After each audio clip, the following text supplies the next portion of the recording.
What is going on, everybody? Welcome back to the Rantin Review. We're talking today about WrestleMania 37. 2 nights from Raymond James Stadium down in Tampa, Florida.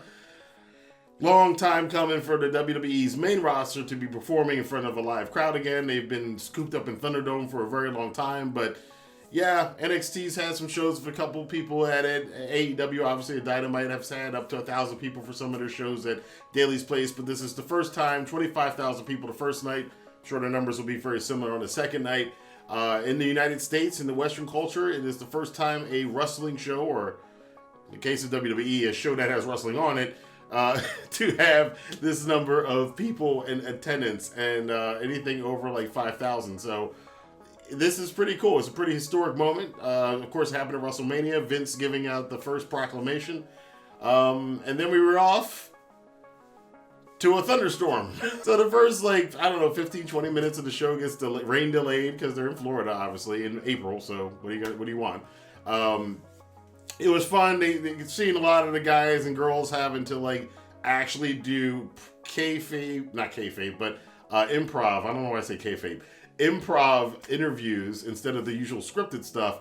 And it felt a lot better. And it weirdly enough felt like if you watch a lot of those old 80s early Starcades, like Starcade 83, 84, 85, they would start a show and then go right to backstage for an interview, which even then I thought was weird. And it's weird to see the same kind of thing happen today, especially with all the hot starts we have now for wrestling shows, which is almost mandatory.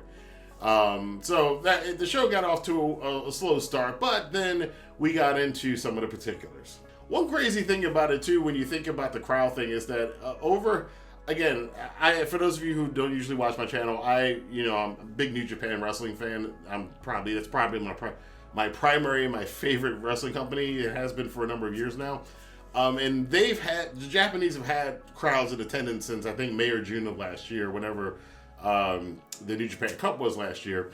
And, it's very different. They've had 20-30% capacity shows for a while.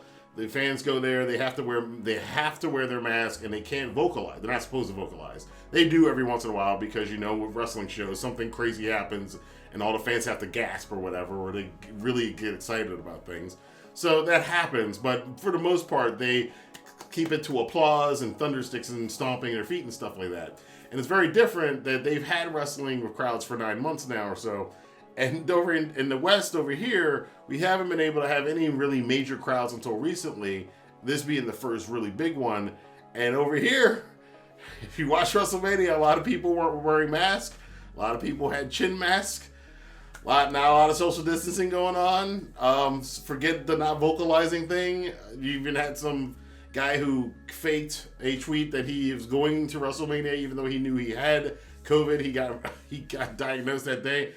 People say he says now it's a fake. It was a fake joke, but not a really funny one. So there is a small concern I have. I'm not going to dwell on that unless we hear something that a lot of people, 1,000 people got sick out of the show. I hope not. I hope that doesn't happen, because that would just be terrible. But not forget the wrestling business, but it would be terrible that people got exposed trying to go to a WrestleMania. So let's hope that doesn't happen, guys, and we don't have any of those kind of reports coming out. Another thing that was kind of a problem, I noticed that, and I was afraid of this, that WWE would continue pumping in piped-in boos and cheers, even though they have an audience again, 25,000 people, but now they can figure out how to control the narrative on the shows. I'm actually kind of surprised a little bit that they didn't do this years ago with Roman and Cena, but now they're doing this thing where if certain things don't go right, like certain person like Hulk Hogan is hosting a show with Titus O'Neil, was they try to put the two of them together because Titus had a slight beef with Hogan because of the whole racial thing. I'm not getting into that either. But they put them out here to kind of try to save Hulk. It didn't really work. The reports are, if you didn't notice, that in attendance and live, a lot of people were booing Hogan. You wouldn't know that from watching the show, though, because they really cranked up the artificial cheers. Same things when the Bellas came out to beat up Bayley. A couple other instances like that on the weekend. It was... it's WWE. That's what they do. They've got to control the narrative. But once we got into some of the matches, things started getting a little bit better. Drew McIntyre and Bobby Lashley fought for the WWE Heavyweight Championship. An okay match. It kind of seemed like those guys had a little butterflies and jitters, and they're the first match for the main roster in front of an audience in God knows how long. So the match I thought could have been a lot better. It looks like they were like pulling their punches. I mean, Bianca Belair and Sasha Banks would hit each other a lot harder than Bobby Lashley and Drew McIntyre were in this match. But Lashley wound up retaining the championship. Drew, a referee stoppage when Drew couldn't get out of the Hurt Lock, and that was pretty much it. Bobby Lashley retaining. Congratulations to him. We then went on to the tag team women's match, gauntlet match. The less said about that, the better. I mean, Mandy slipped. Doesn't matter. AJ would slip later on a couple times too. But yeah, Natalya and Tamia went on. You know, sometimes I always talk about how WWE has the best women's division, and then you see a match like that, and you're kind of like, but do they really? Then we got into stuff that actually was booked cool, and by the way, all of this is WWE sports entertainment style of wrestling, so that's how I am coming at these things. I am not expecting some of the stuff I see in other places when I watch a WWE show. Haven't for a number of years. So I'm basing this off of what WWE, I know that they're capable of doing, and seeing them do it. If they execute it well, it works. And in this case on night one, absolutely, there's a lot of stuff that worked well. One of them being the New Day defending the tag titles against AJ Styles and Omos, which is the first time Omos has officially been in a WWE ring. It was weird because this match was booked backwards, where the heels, we were AJ and Omos, worked it like faces for AJ to get the hot tag to Omos, and the New Day, who were faces, worked the match like they were heels, right down to all the crap talking, cheating, you know, pulling people out the ring and stuff like that, tripping up guys. And the big thing here, though, was Omos's debut, and he did impress. He's a big dude. He can move around pretty well. I'm quite impressed with what he did, and he winds up with doing the 1 foot pin, which is very rare in WrestleMania in particular. I think Ultimate Warrior did it to Savage back in the day, and I'm sure it's been done other times, but this one was quite decisive because Omos literally just wiped out the New Day and got the pin with 1 foot. And AJ Styles and Omos are your new tag team champions. I'm now more curious into this pairing of AJ and Omos. It seemed weird at the beginning, but that is working right now, so I definitely enjoyed that match. Seth Rollins and Cesaro had probably one of the best matches of the weekend. You should definitely check it out. Cesaro set his new records for the swing, 23 rotations over Seth Rollins. He struggled to get there, but he got there. It's kind of weird to think Cesaro it was like 7 or 8 years ago when he won that Andre the Giant Memorial Battle Royal and slammed the Big Show over the top rope, lifted him. I mean, like literally lifted him up and it was really impressive, and that began the spot of Cesaro's strength. And it's just weird to think that since then that was supposed to be his big breakout moment, and since then this is the first time that he's actually had a singles match at WrestleMania. I mean, come on, man. That paycheck must be good for him, man. I guess that's all I can say. But this was a great performance. And Seth Rollins is always, he's one of the best in the world. Yes, he does borrow moves from lots of other wrestlers. And yeah, I see the argument people go, well, everybody does it. I was like, yes, but there's a difference, because the problem with what Seth does is that other people, like, look at Randy Orton and the RKO and Diamond Dallas Page's RKO and the Stone Cold Stunner. All three of those guys do it in a different way that they kind of become synonymous. Like, I can accept that Randy Orton's got the RKO, and that's not the same thing as DDP's Diamond Cutter. Tanahashi's High Fly Flow is different than Eddie Guerrero's Frog Splash, which is different from RVD's 5-Star Frog Splash, which they all do it slightly different. Rollins tends to take people's moves and just do them the same way, and doesn't put any kind of spin of his own on them. He just does it the same way that the guys do them, and half the guys he's borrowing moves from, he insults on a regular basis. So that's the issue. But despite all that, Seth Rollins, again, like I said, he's still one of the best wrestlers in the world. This match with Cesaro was great. I definitely advise you to go watch it. Cesaro picking up the win in an emotional moment for him at WrestleMania. Bad Bunny teaming up with Damian Priest, formerly known as Punishment Martinez, taking on the Miz and Morrison. Match I was not looking forward to. Was going to go do something else. And then Bunnies came out, and Bad Bunny had his entrance on top of a truck, and Miz and Morrison are lip syncing to a pop Latino song that, I don't know, and I don't want to, this is about music, not about culture, but I'm not a big fan of Latino pop because it I was literally in a Peruvian. I love the food. I was in a Peruvian store the other day, and I was waiting for like 20 minutes to get the food. Actually, right before the first night of WrestleMania, and that's all that I heard on the speakers. Every time I go there, it's the same beat. I mean, it's cool, and they did it on and I was like, I cannot believe they actually did the doop from Latin pop music and got Miz and Morrison lip syncing over it. That was just, but the match was so cool, and Bad Bunny coming in and proving. I mean, we've seen so many celebrities in wrestling matches over history, and some of the better ones. You know, Dennis Rodman was pretty good his time and what he did. Obviously, recently Shaq just recently set the bar because nobody expected what we got out of Shaq in AEW.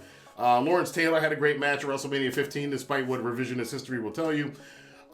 Steve McMichael, so on and so forth. But this from Bad Bunny. We are so far from David Arquette winning the WCW Championship. Bad Bunny, just absolutely, he is now, Shaq's at the bar here, and now Bad Bunny has set it up here. And I said it the other night, and I think a lot of other fans are saying it, it is no longer acceptable for any celebrity to get in a wrestling match and have a bad match. You can't. No, if they can't at least be as good as Bad Bunny was, or even using their strengths like Shaq did and making it an entertaining match. If they can't do that, they don't belong in a ring. Bad Bunny just set that standard. So he was amazing. He did a Canadian Destroyer on the floor on the Morrison. Now that's more Morrison doing the work than Bad Bunny. But again, you just got to be coordinated to do that kind of stuff. Otherwise, you could kill somebody. And what does it tell you? That Morrison would take that kind of a move from Bad Bunny. That's a lot of trust there. This guy was training for a long time. He did an excellent job in this match. I thought it was fantastic. And actually, I wouldn't mind seeing him come back again and do another celebrity match in WWE. It'd be pretty cool. The main event is what everybody was really interested in. I believe it's the Raw Women's Championship, the SmackDown Women's Championship. Bianca Belair challenging, who is the winner of the Women's Royal Rumble this year, challenging Sasha Banks. First time two African Americans, or two people of African descent, I should say, have been in the main event of a WrestleMania. It's first time two women of color have been in the main event of a WrestleMania. So on that social level, it is important. Representation is important. That's fine. That's fine and fantastic. I thought it was pretty cool, especially for a lot of little girls out there who, can grow up and look up to Bianca Belair and Sasha Banks as examples that, hey, I can do that too. It's not just for other people. I can be in the main event of WrestleMania 2. That part about it, I absolutely love. And then the match itself delivered. It was a pretty damn good match. This is why, not that tag match earlier, this is why WWE's women's division is one of the best, if not the best in the world right now. And Sasha and Bianca just tore it up. The whip of the hair, oh my, that sounded so nasty. Sasha had this big welt on her side and everything from that hair whip. Basically, to tell Bianca Belair, her grandmother whooped her butt when she was a kid. you know that happened. She ain't playing around like that.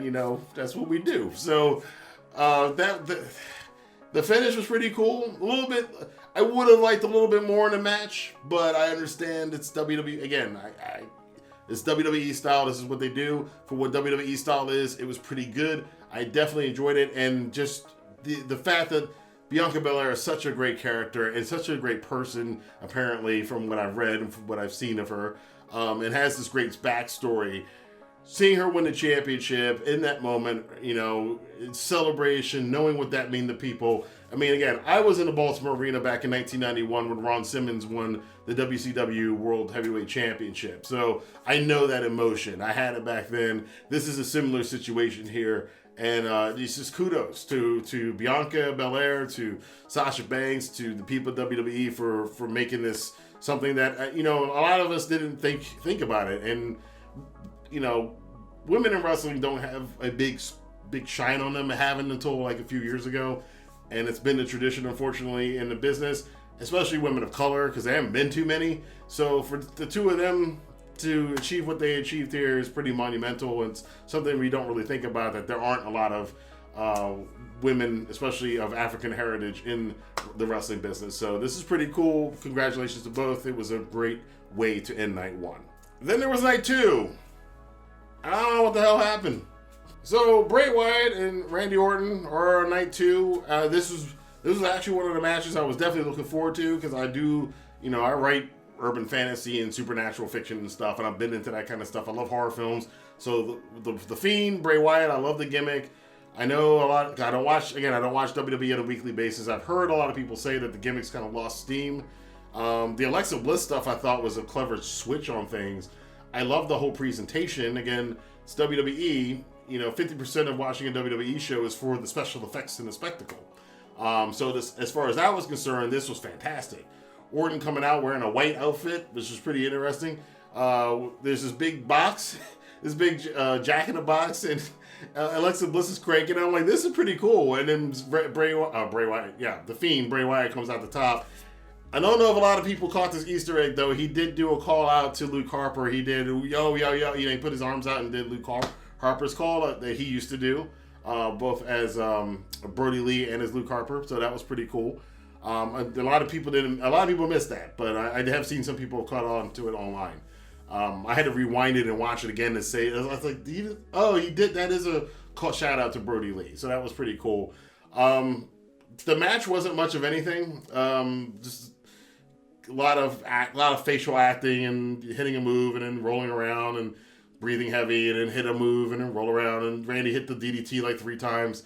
And then something really weird happened. Alexa Bliss appears right before it looks like the Fiend's about to win the match, and then black blood starts coming from her tiara and covering her face, and the Fiend is like mesmerized by this. Orton hits RKO, and then that's the end of the match. Orton wins, escapes with his life, and then the lights go off and Bliss and the Fiend disappear, and that's it. The crowd starts booing. And I'm like, you showed that video package about all this stuff about fire and stuff, but did she turn on him? We don't know. It just ended, and then I was like, oh, guess night 1 was an anomaly, because now we're back to typical WWE booking again.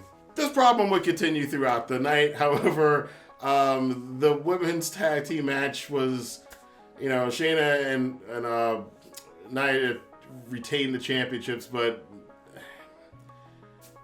I don't know. The tag division and this, I don't know. Anyway, we had some other. Oh, speaking of tag division, Bobby Roode and Dolph Ziggler, who are tag team champions, didn't even make it onto either night. You have 2 nights of WrestleMania, and one of your tag team champions can't even get on a match on the show. Now, part of the reason for this, too, is that between matches, there's about a good 20 minutes of commercials and promotions and interviews and skits and stuff. It's just so...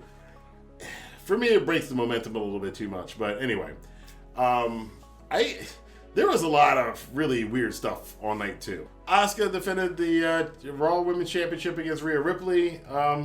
Again, an okay match. Asuka and Rhea Ripley are very talented. Rhea Ripley wins her first main roster championship in front of fans, which was pretty cool. Kind of making up for her losing to Charlotte last year, which still doesn't make sense to a lot of people. Charlotte, wherever she is, we'll get into that later on another video.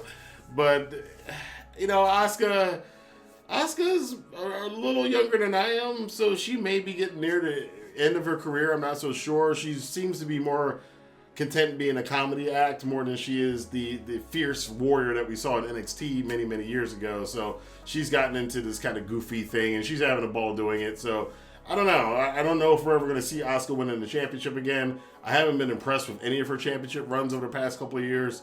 I mean, she's entertaining. She's my bae. I love Asuka to death, but I think it is time to move on from Asuka's championship reigns, because I don't know. They just didn't impress me. I still love Asuka, like I said, one of my favorite wrestlers. But congratulations to Rhea Ripley for getting her first championship on the main roster, or at a WrestleMania, I should say.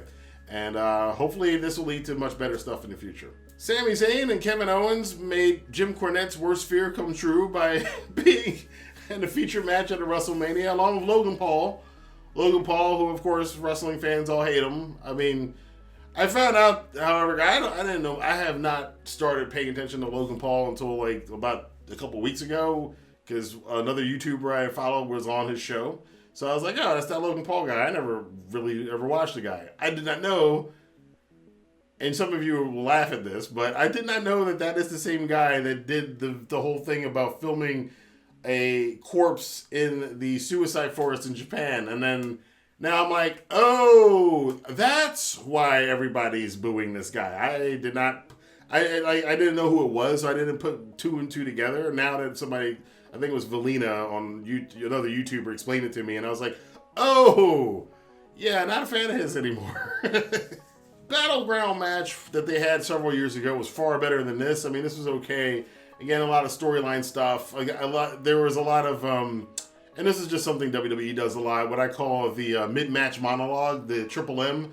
There's a lot of those mid-match monologues throughout all WWE shows, and that's when somebody stops in the middle of the action to make sure they deliver their lines loudly and repeat them over and over again. Big E would do this later on as well. But Owens and Zayn, I just am happy for them. These guys who wrestle on the indies against each other, they wrestle all over the world against each other. People like Jim Cornette said they would never be blah, blah, blah, blah. And here they are at a WrestleMania. It just is cool. That's something cool for those two guys and for fans of those guys. So I definitely appreciate it. The match ended. Owens won the match. The whole Sami Zayn conspiracy, I don't know the storyline. I don't really care to know it because, again, it just seems kind of like that WWE booking that I don't like. Logan Paul came in. Apparently, he was supposed to be on Sami Zayn's side, but then he turned on Zayn, and then Kevin Owens gave him the stunner.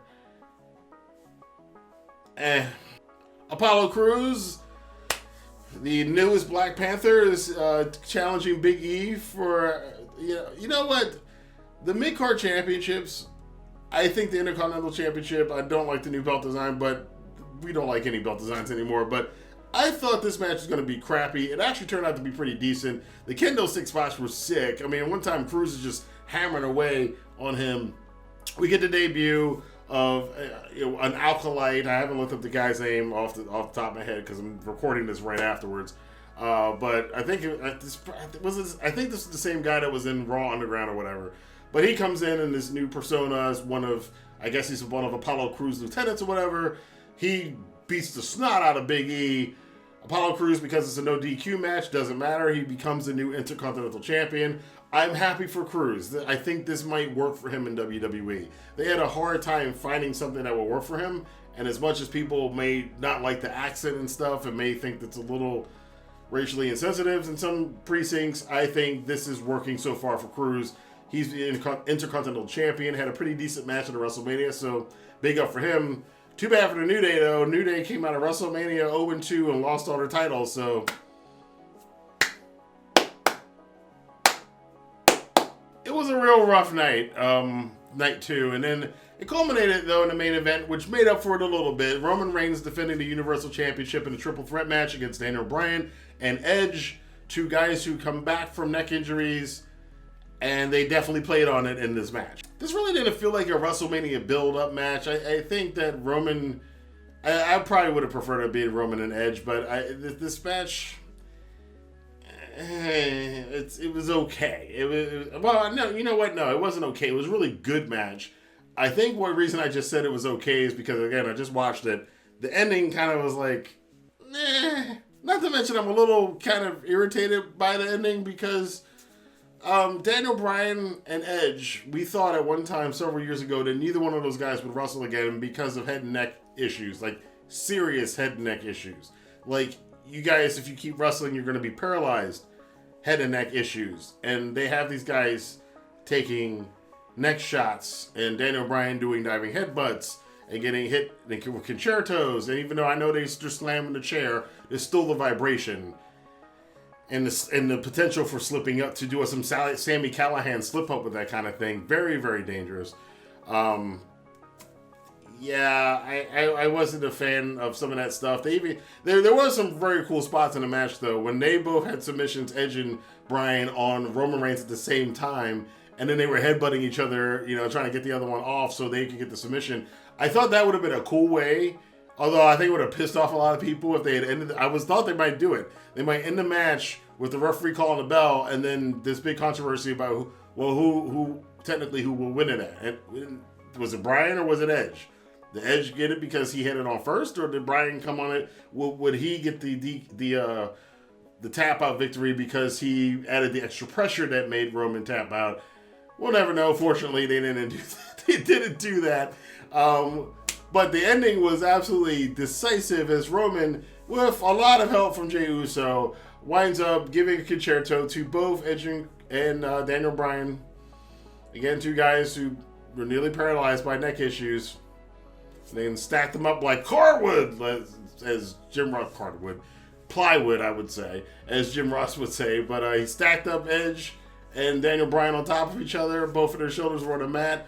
Roman climbs on top of the pile and just stands and poses. Referee count 3, end of the match. Roman retains the Universal Championship, which I think he probably should have, because, I mean, it would have been cool to see either Edge or Daniel Bryan get the championship, but I don't think we've gotten to the peak of this Roman Reigns character as far as him being this heel. I think there's a lot more to go before we take the title off of him, so I'm not too surprised by that. Plus, I'm not surprised because he tapped out to Bryan at a pay-per-view like a month or two ago, so that almost tells you that, you know, Roman's got to get his win back. So where these guys go from here, I don't really know, but I enjoyed this match. The finish was just a little weird, a little deflating on a night that was a little deflating, so it is what it is. Overall, I gotta say, I enjoyed night 1 of WrestleMania. It felt really cool. It was like that was WWE, except for the first 30, 40 minutes. The rest of night 1 was WWE when they do sports entertainment well. And they do it well on their level because they have all that money to have all that pyro and production. That's, again, I've said this 1,000 times. It's why Vince McMahon is a smart businessman, because he always reinvests into the company. He takes all the money they make and then reinvests it, so you have these bigger sets. That's great for the sports entertainment fans because a lot of that is the stuff that they watch WrestleMania for, to see the big sets and the fireworks and explosions and the special effects and even little turds flying out around Drew McIntyre and Matt Riddle kicking off his shoes. I didn't talk about Matt Riddle. Him kicking off his shoes and doves flying toward. I mean, I wasn't smoking when Matt Riddle was smoking, but I probably should have to watch that intro. Matt Riddle did prove, however, that he is not as good at a jackhammer as Goldberg, because he nearly dropped his opponent. And he proved that he's not a hangman, because he tried to do the buckshot something and got caught with a brogue kick. And he got caught with another brogue kick, and I may have lost a tooth. I don't know. But Sheamus gets probably one of the best wins and one of the best matches Sheamus has ever had at WrestleMania. So there's that part I almost forgot about. But like I was saying, overall, night 1 was pretty damn cool. I enjoyed it. It's when sports entertainment's done right. When WWE does what they do well, it can be entertaining. Again, not particularly my cup of tea of wrestling. It's kind of like, and people roll their eyes and get pissy with wrestling fans who say this. It's like, no, WWE is not like the kind of wrestling that I enjoy the most. It's sports entertainment. It's not. I prefer more pro wrestling stuff. However, it's kind of like, you know, I like movies, but I tend to like horror films more than comedies. So I might, you know, I can watch a comedy and appreciate it for being a comedy, but if you offer me the two, I'll probably watch a horror film before I watch a comedy. So that's just, again, that's the way I look at this stuff. WWE, not quite my cup of tea, but when it's done well, I can appreciate it. Night 2, however, reminded me of all of the things why I don't watch WWE's weekly programming, because some of the stuff just didn't make sense. There were some things that people were expecting that we didn't, you know, there was no Brock, there was no Becky Lynch, there were no big surprises or anything like that. Nobody came out that we thought was coming back, so no John Cena.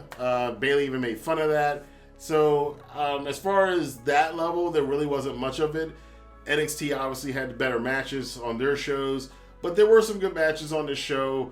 There were some good storylines. There were some good booking, you know, in the show, but it's a mixed bag.